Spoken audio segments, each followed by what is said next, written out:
काले कानून वापस लो, काले कानून वापस लो, काले कानून वापस लो। आप सोच रहे होंगे कि देश के किसानों ने 3 कृषि कानूनों को काला कानून कहा था। लगभग 1 साल तक आंदोलन करना पड़ा, सैकड़ों किसानों की मौत हुई। भाजपाई सत्ता ने किसानों को जमकर गालियां दी और दिलवाई। इसके बाद झूठ बोलकर प्रधानमंत्री मोदी ने कृषि कानूनों को वापस लिया, झूठे झूठे वादे किए जिन्हें आज तक पूरा नहीं किया गया। तो अब आपके मन में ख्याल आया होगा कि आज मैं क्यों बोल रहा हूं कि काले कानून वापस लो। दरअसल ये बात मैं नहीं बोल रहा हूं, देश के काले कोट वाले बोल रहे हैं। हिंदुस्तान के ज्यादातर शहरों में वकीलों ने अधिवक्ता संशोधन बिल को लेकर विरोध किया है। कई जगहों पर पुलिस के साथ झड़पें होने की भी खबरें सामने आई हैं। यानी जोरदार हंगामा शुरू हो चुका है। और इस हंगामे के साथ ही एक बार फिर से दिवंगत शायर राहत इंदौरी साहब को याद करने का दिल कर रहा है। सालों पहले उन्होंने कहा था कि लगेगी आग तो आएंगे घर कई जद में, यहाँ पे सिर्फ हमारा मकान थोड़ी है।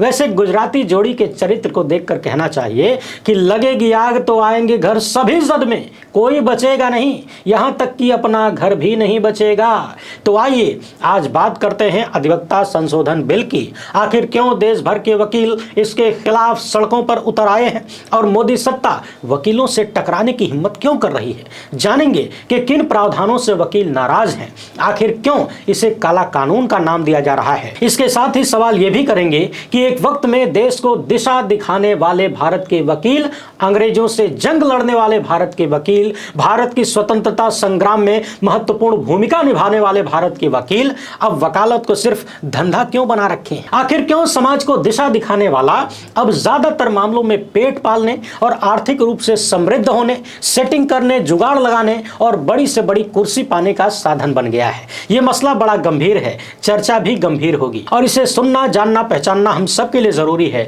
क्योंकि भोजपुरी में खूंटे बांध लीजिए, कोई बचने वाला नहीं है। न महिलाएं, न नौजवान, न वकील, न डॉक्टर, न सेना, न बुजुर्ग, न बच्चे। बातचीत शुरू करने से पहले आप सभी से एक छोटी सी अपील है। पहली बार है तो चैनल को सब्सक्राइब करके घंटी बजा दीजिएगा टन से। हर एक वीडियो को लाइक और शेयर करना जरूरी होता है, क्योंकि आप भी जानते हैं हम लोगों का चैनल सिर्फ आप ही के दम पर चलता है। हमारी आवाज़ों को रोकने वालों के पास बहुत सारा सिस्टम है, बढ़ाने वाले सिर्फ आप ही हैं। हमारा काम पसंद आता हो तो इस QR कोड या फिर मोबाइल नंबर का प्रयोग करते हुए जो भी हो सके आर्थिक सहयोग भेजने का प्रयास जरूर करें, ताकि हम उन मुद्दों पर बात करते रहें स्पष्ट रूप से, जिन्हें छुपाने के लिए आप ही के टैक्स के पैसे से गोदी मीडिया और उसके लपट झंडिसों को पाल पोस कर बड़ा किया गया है। अच्छा, आपके दिमाग में यह भी आ रहा होगा कि गोदी मीडिया वालों का नंबर कब आएगा। देखिए, किसी का भी नंबर तभी आएगा जब वो जकड़न से निकलने की कोशिश करेगा। जब तक दबता रहेगा, बर्दाश्त करता रहेगा, झेलता रहेगा, मरता रहेगा, कुड़ता रहेगा, तब तक उसे कोई तकलीफ सरकार की तरफ से नहीं होगी। जिस दिन आवाज उठाएगा, अधिकारों के लिए लड़ेगा, अपने आप को स्वतंत्र बनाने की कोशिश करेगा, उस दिन वही होगा जो अभी वकील साहब लोग के साथ हो रहा है। भारत के स्वतंत्रता संग्राम को यदि आप देखें तो ज्यादातर बड़े नाम वकील थे। महात्मा गांधी से लेकर नेहरू, सरदार पटेल तक, अशरफ अली, नानी पालकीवाला, डॉक्टर अंबेडकर, मोतीलाल नेहरू, राजेंद्र प्रसाद, इसके अलावा और भी बहुत सारे बड़े बड़े नाम हैं जिन्होंने देश को आजाद कराने में महत्वपूर्ण भूमिका निभाई थी और समाज को नई दिशा दी। अभी कुछ दिन पहले ही सुप्रीम कोर्ट के एक अधिवक्ता से फोन पर मेरी काफी देर तक चर्चा हो रही थी। उनका कहना था कि देश की न्यायपालिका में जो भ्रष्टाचार है, जो समस्याएं हैं, उसके मूल में देश के वकील ही हैं, जज तो बाद में आते हैं। क्योंकि यदि सुप्रीम कोर्ट समेत देश भर के वकील चाहें तो एक दिन में मिलाड लोग लाइन पर आ जाएंगे। मगर चूंकि वकालत अब समाज को दिशा दिखाने से ज्यादा पेट पालने और धन कमाने का जरिया बन चुकी है, यही कारण है कि देश की जनता न्यायपालिका से निराश हो रही है। अब आप सोच रहे होंगे कि अधिवक्ता संशोधन विधेयक पर बात करनी चाहिए, उल्टे मैं वकीलों को कोसने में क्यों लगा हूं। तो ठहरिए जरा, उस पर भी बात करेंगे। मगर मरहम लगाने से पहले, सवाल उठाने से पहले जरा पुराने कर्मों को कुरेद तो लिया जाए और पूछ लिया जाए कि जब इस देश में किसान 1 साल से ज्यादा वक्त तक आंदोलन कर रहे थे, कथित तौर पर 750 से ज्यादा किसानों की मौत हो गई, किसानों को आतंकवादी, पाकिस्तानी, खालिस्तानी कह के गालियां दी गई, वो भी संगठित तरीके से, किसानों पर गोली चली, उनके रास्ते में कीले ठोके, तो देश के वकीलों ने किसानों का कितना साथ दिया। पता लगाया जाना चाहिए कि जब किसानों के घर में आग लग रही थी, सरकार लगा रही थी, काले कानून लेकर आ रही थी, तो क्या अपने ही देश की जनता के लिए अपने ही देश के वकील खड़े हुए, इस तरह से सड़क पर आए। जब अग्निवीर जैसी बेरोजगार बनाने वाली योजना और सेना को कमजोर करने वाली योजना मोदी सरकार लेकर आई, तो तो देश के युवाओं के साथ क्या वकील समाज खड़ा हुआ? जब देश की पहलवान बेटियों को दिल्ली की सड़कों पर घसीटा गया, उनके चरित्र पर उंगली उठाई गई, जब उनके इज्जत पर हाथ डाला गया, तो क्या इस देश का वकील समाज खड़ा हुआ? जब इसी देश में जज लोया की संदेहास्पद मौत हुई, लगातार सवाल उठते रहे, तो क्या एक जज के लिए भी वकील समाज खड़ा हुआ? जब राम मंदिर का फैसला आया और प्रमाणित न होने के बाद भी एक पक्ष को सब कुछ दे दिया गया, सुप्रीम कोर्ट के ही तमाम जजों ने फैसले पर सवाल उठाया, पूर्व सीजेआई चंद्रचूड़ ने तो अपने ही मुंह से सारा भंडा फोड़ कर दिया, तो क्या इस देश का वकील समाज खड़ा हुआ? क्या उसने कहा कि देश का सुप्रीम कोर्ट आखिर कर क्या रहा है, किस दबाव में कर रहा है? ईडब्ल्यूएस के मामले में जब सुप्रीम कोर्ट के ही पूर्व जज जस्टिस नरीमन ने कहा कि यह फैसला गलत है, पूरे संविधान को ही मोदी सत्ता ने पलट दिया, तो क्या देश का वकील समाज सामने आया? क्या उसने पूछा कि देश की अदालतें कर क्या रही हैं, जज साहब लोग कर क्या रहे हैं? इसी मोदी सत्ता के दौरान जब सुप्रीम कोर्ट के 4-5 बाहर आकर प्रेस कॉन्फ्रेंस कर रहे थे और कह रहे थे कि हम पर दबाव बनाया जा रहा है, तो क्या अपने ही जजों के लिए इस देश का वकील समाज सामने आया लड़ने के लिए? आए दिन बेरोजगारों पर लाठियां चलाई जाती हैं, अपना हक मांगने वालों को रौंद दिया जाता है, तमाम पत्रकारों को जेलों में ठूस दिया गया, उन पर बड़े बड़े मुकदमे लगा दिए गए, सवाल पूछने भर से जेल हो जाती है। चंदौली के पत्रकार पवन जायसवाल को, स्वर्गीय पवन जायसवाल को कौन भूल सकता है, जिन्होंने मिड डे मील को लेकर सवाल उठाया तो उन्हें जेल हुई, बाद में गंभीर बीमारी से मौत हो गई। हर एक वर्ग को जब इस तरह से कमजोर करने, डराने या उनके हक को छीनने की बात आती है, तो मैं सवाल करता हूं, पूछता हूं कि देश की बाकी जनता, बाकी समाज इनके साथ खड़ा क्यों नहीं होता? सवाल यही है कि सत्ता को मनमानी करने की हिम्मत कहां से मिल रही है? तो हिम्मत यहीं से मिल रही है, क्योंकि सत्ता को मालूम है कि जब एक की गर्दन दबाऊंगा तो दूसरा बचाने नहीं आएगा, दूसरा आवाज नहीं उठाएगा, और बारी बारी से सबकी गर्दन ऐंठने का काम हो रहा है। अब मोदी सरकार अधिवक्ता संशोधन बिल लेकर आई है और देश भर के वकील इसका विरोध कर रहे हैं। इनका कहना है कि ये एक काला कानून है जो कि किसी भी हाल में लागू नहीं होना चाहिए। मध्य प्रदेश में कई शहरों में कामकाज ठप रहा। इसके अलावा अलग अलग राज्यों के अलग अलग शहरों में, खासकर राजधानियों में वकीलों ने बड़े स्तर पर प्रदर्शन किया है। देश भर के वकील इस संशोधन बिल के खिलाफ एकजुट हो गए हैं।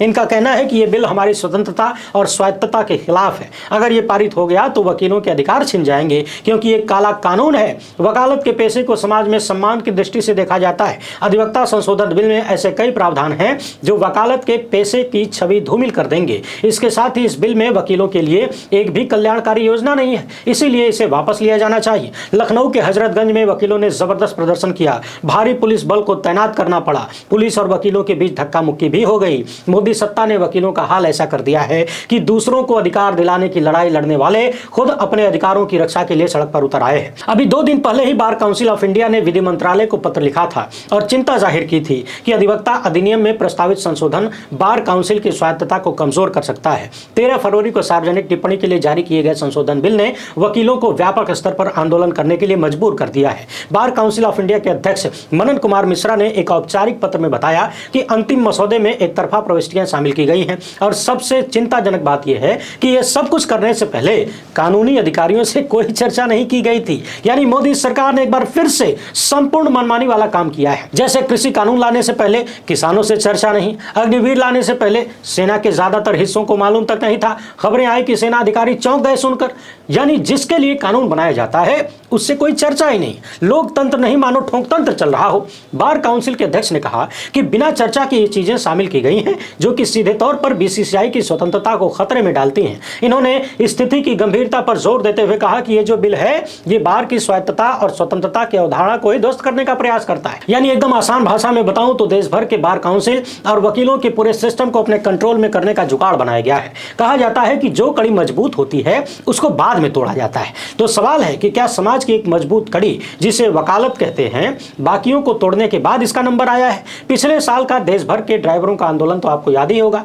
अब लॉ ट्रेंड के अनुसार कम से कम 8 ऐसी चीजें हैं, 8 ऐसे बिंदु हैं जो कि वकीलों को मंजूर नहीं है। सबसे पहले है सरकारी प्रभाव। इस बिल में केंद्र सरकार को शक्ति मिल रही है कि वो बार काउंसिल में अधिकतम 3 सदस्यों की नियुक्ति कर सकती है। यानी सोचिए, मोदी शाह की जोड़ी देश की हर एक संस्था पर खुला अतिक्रमण करने की इच्छा रखती है। जज भी अपने मन से बनाना चाहते हैं, वकील भी अपने हिसाब से कंट्रोल करना चाहते हैं। दूसरा मसला है विदेशी कानूनी चिकित्सकों का विनिर्माण।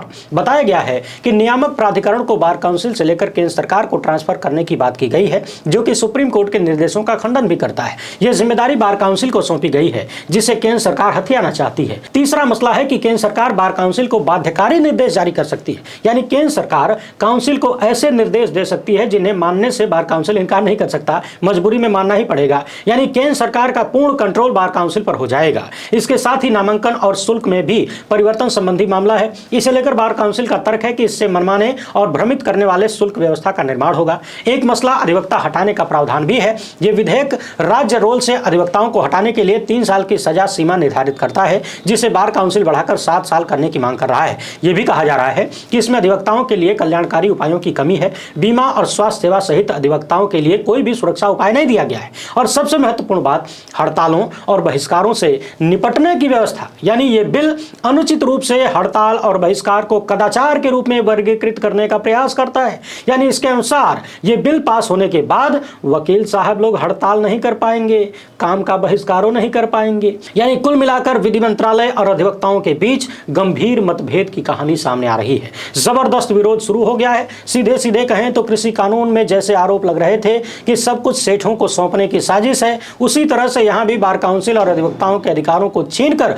उन्हें कमजोर बनाने और खुद को ताकतवर बनाने की साजिश की चर्चा हो रही है। हालांकि एक चर्चा यह भी है कि देश के वकील ज्यादातर समय आम जनमानस की समस्याओं के लिए आजकल भले ही न खड़े हो रहे हों, भले ही एकजुट होकर लड़ाई न लड़ रहे हों, लेकिन अपनी लड़ाई तो लड़ेंगे। और जो भी समाज एकजुट हो जाता है उससे मोदी सत्ता टकरा नहीं पाती है, हार जाती है, घुटने टेक जाती है और खुद नॉन बायोलॉजिकल प्रधानमंत्री हाथ जोड़कर माफी मांगने लगते हैं, कहने लगते हैं कि हमारी ही तपस्या में कोई कमी रह गई होगी। यह अलग बात है कि इसके साथ ही बहुत सारे झूठे वादे भी कर देते हैं, क्योंकि ब्रह्मांड स्तरीय झूठ बोलने का कॉपीराइट जो ले रखा है हुजूर ने। बाकी देखते जाइए देश के वकीलों के सामने ये सत्ता कितने दिन टिक पाती है। किसानों के सामने तो 1 साल तक टिक गई थी। फिलहाल इतना ही। वीडियो पसंद आई हो तो ज़्यादा से ज़्यादा लोगों तक पहुँचाएं। पहली बार है तो चैनल को सब्सक्राइब कर लीजिए। हमसे जुड़ने के लिए बहुत बहुत धन्यवाद।